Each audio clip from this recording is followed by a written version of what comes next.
کوئی بندہ یہ دعویٰ نہیں کر سکتا کہ میں پورے اخلاص کے ساتھ عبادت کر رہا ہوں۔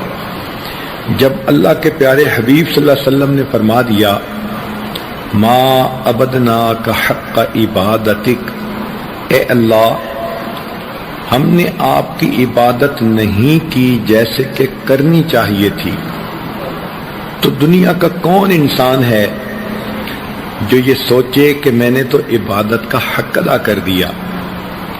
اس لیے اخلاص کی کمی پر تو سب کو توبہ کرنی چاہیے۔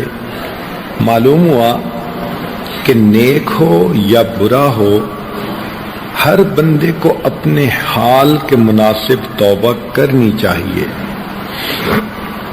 یہاں ایک سوال پیدا ہوتا ہے کہ بعض گناہ ایسے ہوتے ہیں کہ کوشش کے باوجود نہیں چھوٹتے۔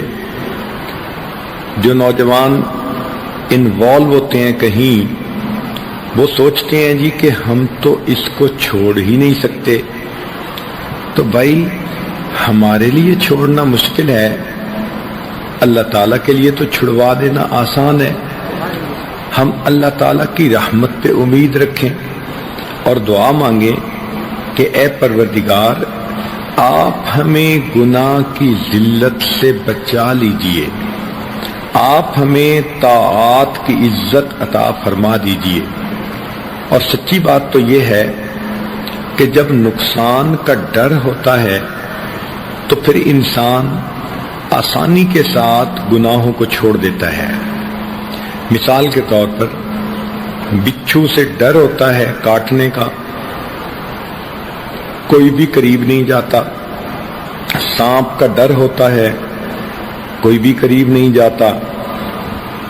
بجلی کا ڈر ہوتا ہے، کوئی بھی اس کو انگلی نہیں لگاتا۔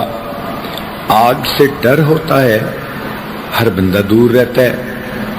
تو جس طرح دیکھنے میں سانپ کتنا خوبصورت ہے، مگر ہم نے کبھی بھی اس کو نہیں پکڑا، اس لیے کہ ہم سمجھتے ہیں کہ اگر سانپ نے ڈس لیا تو موت واقع ہو جائے گی۔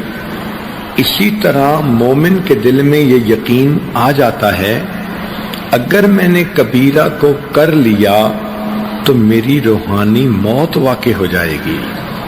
تو اس طرح انسان گناہوں کے تقاضے کو دبا سکتا ہے اور نیکی کی زندگی گزار سکتا ہے۔